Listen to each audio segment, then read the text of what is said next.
16. ¿Investigar? ¿Qué tengo que investigar exactamente sobre esa mujer? ¿Se unió a la compañía en 1965? Tú estás de broma. De eso hace 25 años. Yoshino estaba despotricando para sí mismo. Ya es bastante difícil rastrear los pasos de un criminal un año después de los hechos. Pero 25 años. Necesitamos cualquier información que puedas encontrar. Queremos saber qué clase de vida llevaba esa mujer, lo que está haciendo ahora mismo y cuáles son sus deseos. Yoshino solamente pudo suspirar. Se colocó el auricular entre la oreja y el hombro y tomó un cuaderno que había al borde del escritorio. ¿Y cuántos años tenía en aquella época? 18. Terminó el instituto en Oshima y fue directamente a Tokio, donde se unió a una compañía de teatro llamada Compañía Teatral Vuelo Libre. ¿En Oshima? Yoshino dejó de escribir y frunció el ceño. Por cierto, ¿desde dónde estás llamando? Desde un sitio que se llama Sajikiji, en la isla de Osu, Oshima. ¿Y cuándo piensas volver? En cuanto pueda. ¿Te das cuenta de que se acerca un tifón allí? Por supuesto. A Asakawa no se le pasaba aquello por alto. Estando como estaba en plena trayectoria del tifón, pero para Yoshino toda la situación había empezado a adquirir un aire de irrealidad que le había empezado a parecer divertida. Faltaban 2 noches para la fecha límite, y Asakawa estaba empantanado en Oshima y tal vez sin posibilidad de escapar. ¿Has oído algún parte meteorológico? Asakawa seguía sin conocer muchos detalles. Bueno, no estoy seguro, pero por la pinta que tiene me imagino que no va a despegar ningún vuelo y que van a suspender el transporte oceánico. Asakawa había estado demasiado ocupado siguiendo la pista de Sadako Yamamura como para enterarse de alguna información fiable sobre el tifón. Desde que puso el pie en el muelle de Oshima le había dado mala espina, pero ahora que había salido a colación la posibilidad de quedarse allí varado, de pronto le entró una sensación de urgencia. Bueno, no te preocupes, todavía no han cancelado nada. Yoshino intentó ser positivo, luego cambió de tema. Así pues, esa mujer, Sadako Yamamura, ¿has comprobado su historia hasta que tenía 18 años? Más o menos, contestó Asakawa, consciente del ruido del viento y las olas dentro de la cabina telefónica. No es la única pista que tienes, ¿no? Debes de tener algo además de esa compañía teatral Vuelo Libre. No, es la única. Sadako Yamamura, nacida en Sajikiji, en la isla de Izu, Oshima, en 1947, hija de Shizuko Yamamura. Toma nota de ese nombre. Shizuko Yamamura. En 1947 tenía 22 años. Dejó a su bebé Sadako con su abuela y se escapó a Tokio. ¿Por qué dejó al bebé en la isla? Había un hombre. Toma nota también de esto. Heihashiro Ikuma. En aquella época era profesor ayudante de psiquiatría y era el amante de Shizuko Yamamura. ¿Quiere eso decir que Sadako es la hija de Shizuko e Ikuma? No he podido encontrar pruebas, pero creo que podemos darlo por sentado. Y no estaban casados, ¿verdad? Exacto. Heihashiro Ikuma ya tenía una familia. Así que había sido una aventura ilícita. Yoshino chupó la punta de su lápiz. Muy bien, te sigo, continúa. A principios de 1950, Shizuko regresó de repente a su pueblo natal por primera vez en 3 años. Se reunió con su hija Sadako y vivió aquí una temporada. Pero a finales del año volvió a fugarse y esa vez se llevó con ella a Sadako. Durante los siguientes 5 años nadie supo dónde estaban Shizuko y Sadako, ni qué estaban haciendo. Pero a mediados de la década de 1950, el primo de Shizuko, que todavía vivía en la isla, oyó el rumor de que Shizuko se había hecho famosa de alguna forma. ¿Estuvo involucrada en alguna clase de incidente? No está claro. El primo dice solamente que empezó a oír cosas sobre Shizuko, habladurías. Pero cuando le di mi tarjeta y vio que yo trabajaba para un periódico, me dijo: si es usted periodista, probablemente sepa más del asunto que yo. Por la forma en que me habló, parece que entre 1950 y 1955, Shizuko y Sadako estuvieron involucradas en algo que causó revuelo en los medios de comunicación. Pero las noticias de Honshu llegaban con dificultad a la isla. O sea que quieres que yo averigüe por qué salieron en las noticias. Me lees la mente. Idiota. Era obvio. Hay más.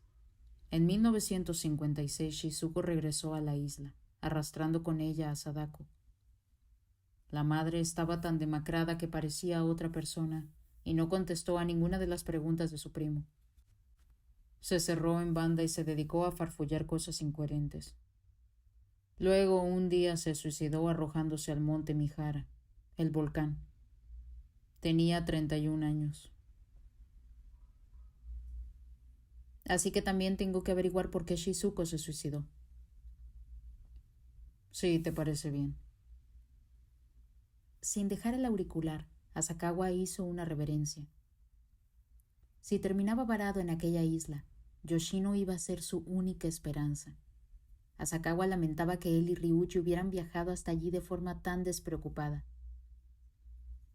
Ryuji bien podría haber investigado él solo un villorio como Sajikiyi. Habría sido más eficaz que Asakawa se quedara en Tokio, esperara a que Ryuji contactara con él, y luego se reuniera con Yoshino para seguir las pistas encontradas. Muy bien, haré lo que pueda, pero creo que me falta un poco de ayuda por aquí. Llamaré a Oguri y le pediré que te envíe a algún agente. Eso sería genial.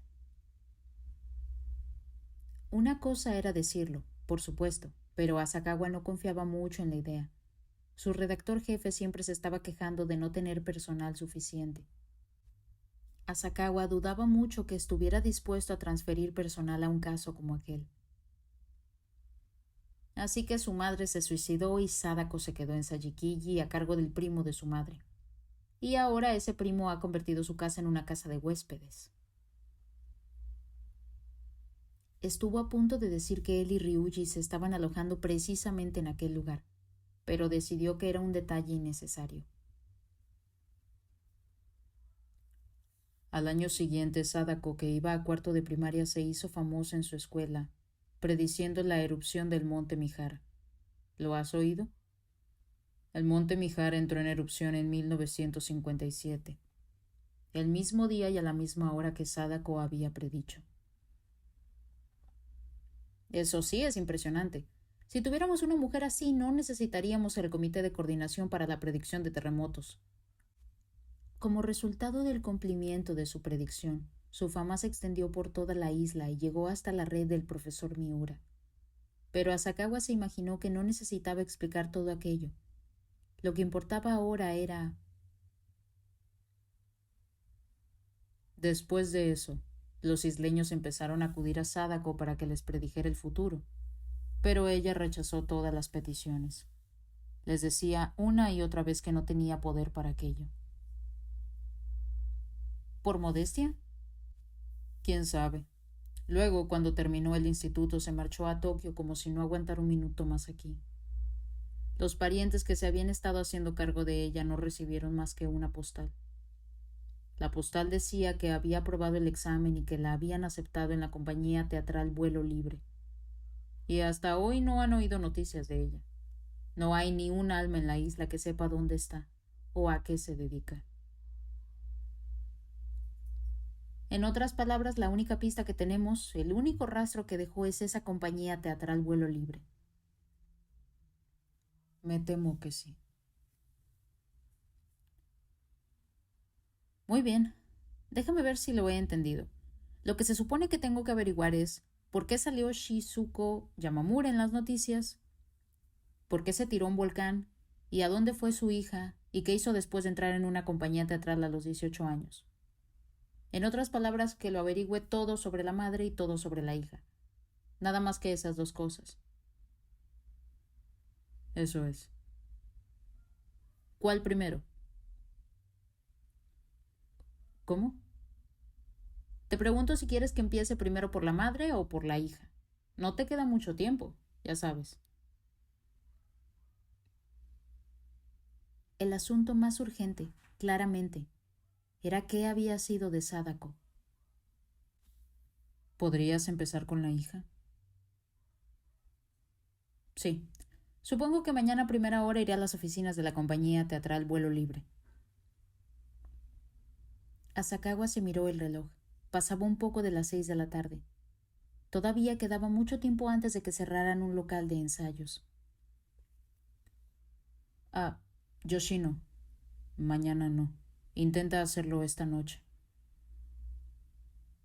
Yoshino dejó escapar un suspiro y negó con la cabeza. Mira, Asakawa, yo también tengo trabajo que hacer, ¿sabes?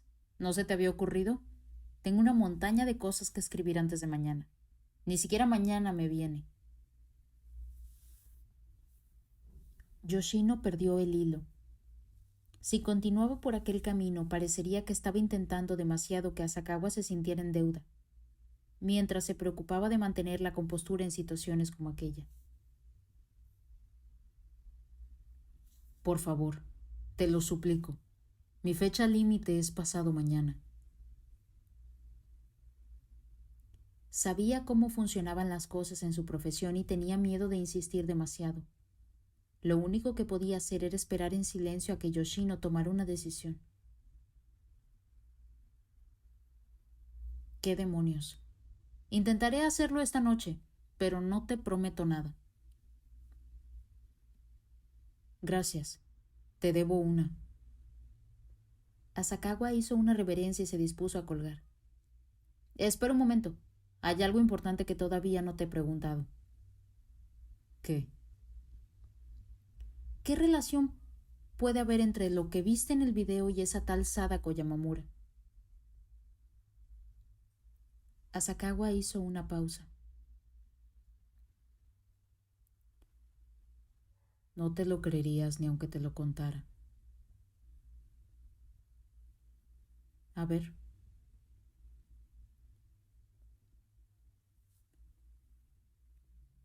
Esas imágenes no las grabó una cámara de video. Asakawa se detuvo un momento largo para que el cerebro de Yoshino asimilara sus palabras. Esas imágenes son cosas que Sadako vio con sus ojos y cosas que imaginó. Fragmentos presentados uno detrás de otro, sin nada que los contextualice. ¿Qué? Yoshino se quedó momentáneamente sin nada que decir. ¿Lo ves? Ya te dije que no te lo creerías. ¿Quieres decir que son como fotos psíquicas? La expresión se queda corta. La verdad es que ella hizo que aquellas imágenes aparecieran en un tubo catódico. Proyectó imágenes en movimiento en una tele.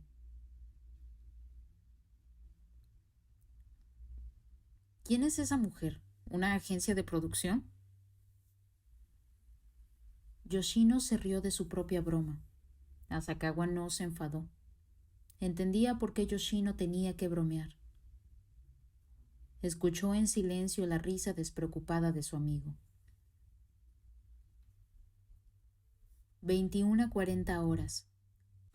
Mientras subía las escaleras de la estación de Yotsuya Sankome de la línea Marunouchi del metro, una ráfaga de viento amenazó con hacerle volar el gorro a Yoshino, y tuvo que volver a ponérselo en la cabeza con las dos manos. Miró a su alrededor en busca del cuartel de los bomberos que se suponía que tenía que usar como punto de referencia. Estaba allí mismo, en la esquina. Bajó la calle y al cabo de un minuto llegó a su destino. En la acera había un letrero que decía Compañía Teatral Vuelo Libre. Junto al mismo, unas escaleras llevaban a un sótano, desde cuyas profundidades salían voces de hombres y mujeres jóvenes, en una mezcolanza de canciones y recitados. Probablemente tenían una representación cerca, y planeaban ensayar hasta que salieran los últimos trenes. No le hacía falta ser periodista cultural para imaginárselo, pero se pasaba la mayor parte del tiempo investigando crímenes. Tuvo que admitir que se le hacía un poco raro visitar el local de ensayos de una compañía de teatro. Las escaleras que quedaban al sótano estaban hechas de acero, y cada paso arrancaba un golpeteo metálico. Si los miembros fundadores de la compañía no recordaban a Sadako Yamamura, el hilo se rompería, y la vida de aquella vidente, en la que se apoyaban todas sus esperanzas, se volvería a sumir en la oscuridad. La compañía teatral Vuelo Libre se había fundado en 1957 y Sadako se había unido a ellos en 1965. En la actualidad solamente quedaban 4 miembros fundadores, entre ellos un tipo llamado Ochimura, un autor teatral y director que hacía de portavoz del grupo. Yoshino le dio la tarjeta a un becario veinteañero que estaba de pie en la entrada de la sala de ensayos y le pidió que llamara a Uchimura. «Tiene una visita del Heraldo, señor». El becario habló con voz resonante de actor, llamando al director, que estaba sentado en una punta de la sala observando las interpretaciones de todos. Uchimura se dio la vuelta, sorprendido, al enterarse de que su visitante era periodista. Se acercó a Yoshino con una sonrisa de oreja a oreja. Todas las compañías teatrales trataban a la prensa con gran cortesía. Incluso la más pequeña mención en la columna de arte de un periódico podía suponer una gran diferencia en venta de entradas. A una sola semana de la noche del estreno, dio por sentado que el periodista había venido a echar un vistazo a los ensayos. El Heraldo nunca le había prestado mucha atención, así que Uchimura se mostró encantador y decidido a aprovechar la ocasión al máximo. Pero en cuanto supo la verdadera razón de la visita de Yoshino, Uchimura pareció perder repentinamente todo interés en él. De pronto estaba extremadamente ocupado. Miró alrededor de la sala hasta que divisó un actor más bien bajito de 50 y tantos años, sentado en una silla. «Ven un momento, Shin». «Shin, tú no entras hasta el segundo acto. Sé bueno y háblale a este hombre de Sadako Yamamura. Te acuerdas de aquella chica tan siniestra, ¿no?» A Yoshino le resultaba familiar la voz de Shin en los doblajes en japonés de las películas occidentales en la tele. Shin Arima era más conocido como doblador que como actor teatral, y era otro de los miembros originales que seguían en la compañía. ¿Sadako Yamamura? Arima se rascó la calva incipiente mientras intentaba buscar en su memoria de 25 años atrás. «Ah, aquella Sadako Yamamura». Hizo una mueca. Era evidente que aquella mujer había dejado una impresión profunda en él. «¿Te acuerdas? Bueno, pues yo estoy aquí ensayando, así que llévalo a mi camerino, ¿quieres?» Uchimura hizo una pequeña reverencia y regresó con los actores reunidos. Para cuando llegó al sitio donde había estado sentado, ya volvía a ser el regio director. Arima abrió una puerta con un letrero que decía presidente, señaló un sofá de cuero y dijo: «Siéntese». Si aquel era el despacho del director, quería decir que la compañía estaba organizada como una empresa. Sin duda, el director hacía también de presidente. «Así pues, ¿qué le trae en medio de una tormenta como esta?», La cara de Arima estaba ruborizada y sudorosa de los ensayos, pero en lo más profundo de sus ojos asomaba una sonrisa. El director parecía la clase de persona que siempre estaba sopesando los motivos ajenos mientras conversaba. Pero Arima era de esos tipos que contestan con honestidad a todo lo que les preguntas, sin ocultar nada. Una entrevista podía ser fácil o dolorosa, dependiendo de la personalidad del entrevistado. Siento importunarlos cuando están tan ocupados. Yoshino se sentó y sacó su cuaderno. Asumió su postura habitual con el bolígrafo en la mano derecha. Ya no esperaba volver a oír nunca el nombre de Sadako Yamamura. Hace una eternidad. Arima estaba rememorando su juventud. Echaba de menos la energía juvenil que había tenido cuando se marchó de la compañía de teatro comercial, en la que había estado, y fundó una compañía nueva con sus amigos. Señor Arima, cuando hace unos minutos usted ha recordado el nombre por el que le preguntaba, ha dicho, aquella Sadako Yamamura. ¿Qué ha querido decir con eso? Aquella chica... Déjeme ver. ¿Cuándo fue que se unió a nosotros? Creo que llevábamos pocos años funcionando. La compañía estaba apenas despegando y cada año teníamos más chavales que querían venir con nosotros. En todo caso, aquella Sadako era extraña. ¿En qué sentido era extraña? Arima se llevó la mano a la mandíbula y pensó un momento. Ahora que lo pienso, ¿por qué me da la impresión de que era extraña?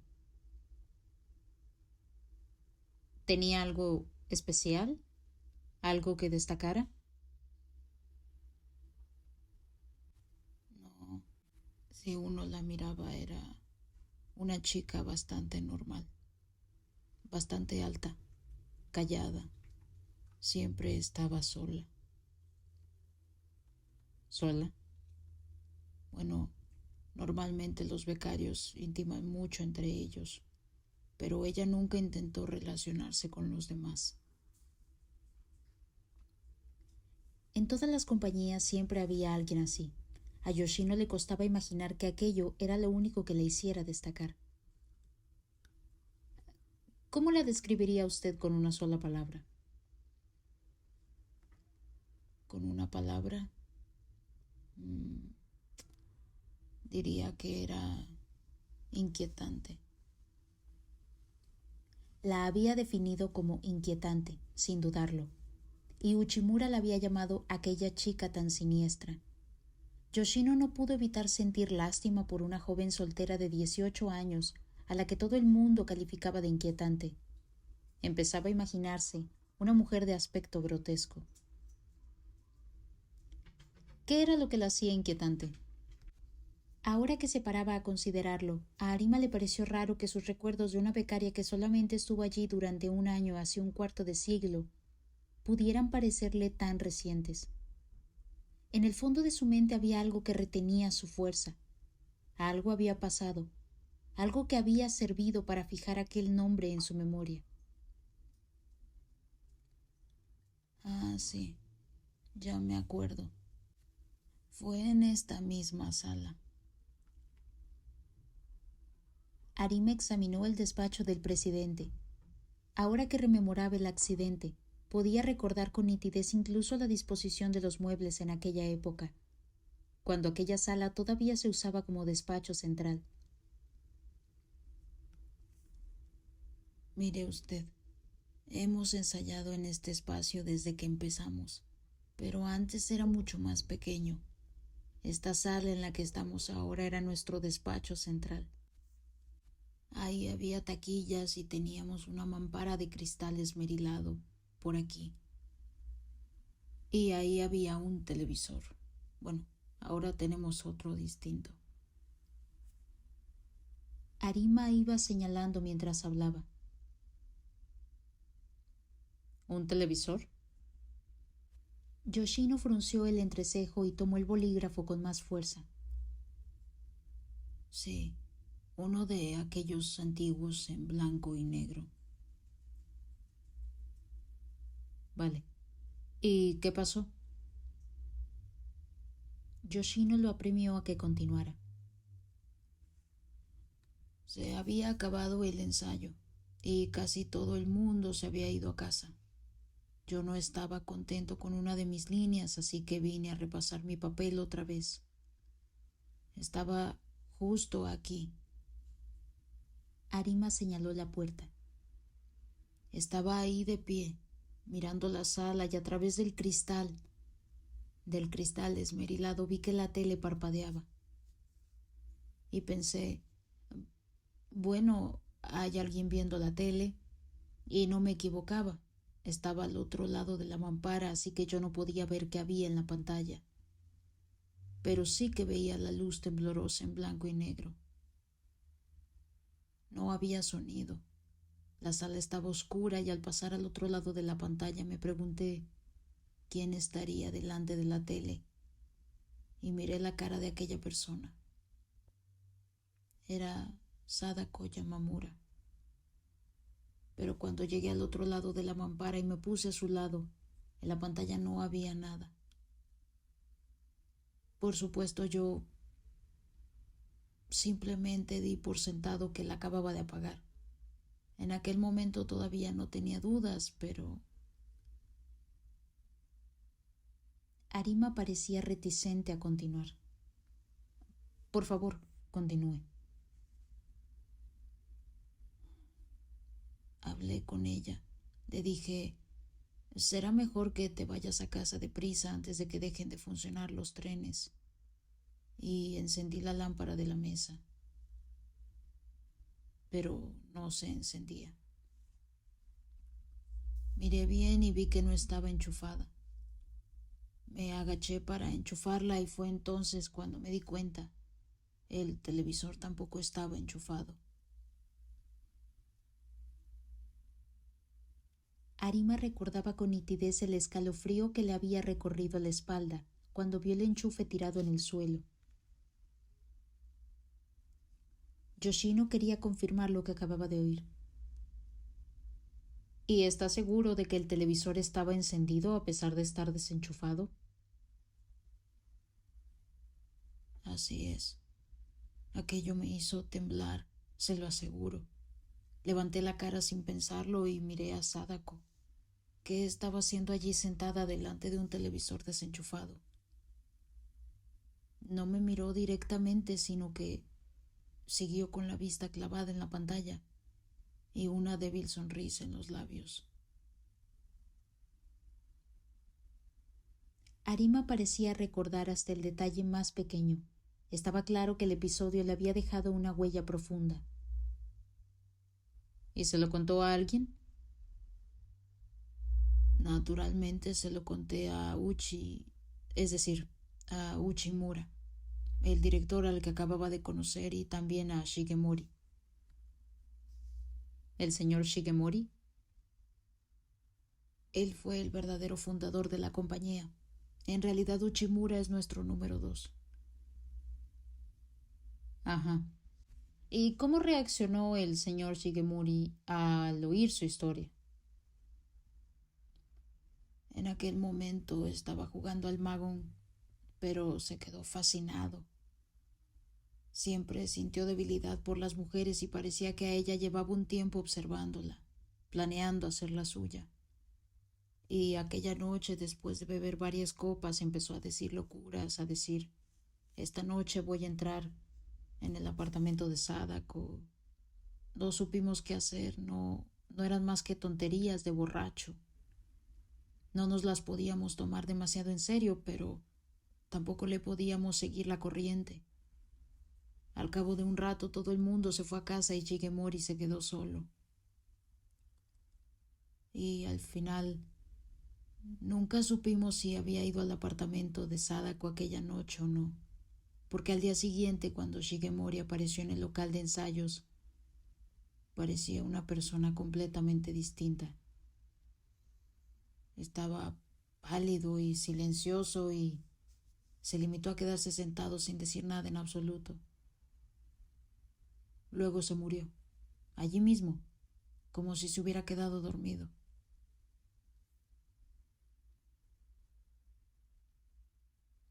Yoshino levantó la vista, asombrado.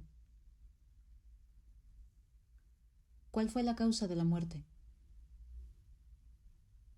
Parálisis cardíaca. Hoy lo llaman fallo cardíaco súbito, creo. Se estaba esforzando al máximo para estar listo para el estreno y creo que fue más allá de sus fuerzas. Así que, básicamente, nadie sabe si pasó algo entre Sadako y Shigemori. Yoshino insistió y Arima asintió con firmeza. No era de extrañar que Sadako hubiera dejado una huella tan profunda, pensó Yoshino. ¿Y qué pasó con ella después de aquello? Dejó la compañía. Creo que solamente estuvo con nosotros 1 año o 2. ¿Y qué hizo después de marcharse? Me temo que no le puedo ayudar con esa pregunta. ¿Qué hace la mayoría de la gente cuando se marcha de una compañía teatral? La gente que tiene verdadera vocación se une a otra compañía. ¿Y cree que eso es lo que hizo Sadako Yamamura? Era una chica muy lista y su instinto interpretativo no era malo en absoluto, pero tenía defectos de personalidad. Quiero decir que en esta profesión las relaciones personales lo son todo. Creo que ese no era su fuerte. ¿Me está diciendo que es posible que dejara el mundo del teatro por completo? No le sabría decir. ¿No hay nadie que pueda saber qué fue de ella? Tal vez alguno de los otros becarios que estuvieron con nosotros en aquella época. ¿Tiene usted por casualidad alguno de sus nombres o direcciones? Un momento. Arima se puso de pie y se acercó a la estantería empotrada en la pared. Había archivadores, encuadernados de un lado a otro de los estantes. Tomó uno. Contenía los portafolios que los aspirantes enviaban cuando hacían el examen de entrada. Incluyéndola a ella, hubo otros 8 internos que se unieron a la compañía en 1965. Dijo sosteniendo los portafolios en alto. ¿Puedo echarles un vistazo? Adelante. Cada portafolio tenía 2 fotos, una foto de la cara y otra de cuerpo entero. Yoshino sacó el portafolio de Sadako Yamamura. Miró sus fotos. ¿No ha dicho usted hace unos minutos que era inquietante? Yoshino estaba confuso. Había demasiada distancia entre la Sadako que él había imaginado a partir de la descripción de Arima y la Sadako de las fotos. ¿Inquietante? Debe estar de broma. En mi vida he visto una cara más bonita. Yoshino se preguntó por qué lo había expresado de aquella manera, por qué había dicho cara bonita en lugar de chica bonita. Ciertamente sus rasgos faciales eran perfectamente regulares, pero carecían de cierta suavidad femenina. A pesar de todo, al mirar su foto de cuerpo entero, tuvo que admitir que su cintura y sus tobillos esbeltos eran contundentemente femeninos. Era una chica muy guapa, y sin embargo los 25 años transcurridos habían corroído su recuerdo hasta el punto de que la recordaban como inquietante y como aquella chica tan siniestra. Lo normal sería que la recordaran como aquella mujer tan maravillosamente guapa. A Yoshino le picaba la curiosidad aquella cualidad inquietante que parecía apartar a codazos la notable belleza de su cara.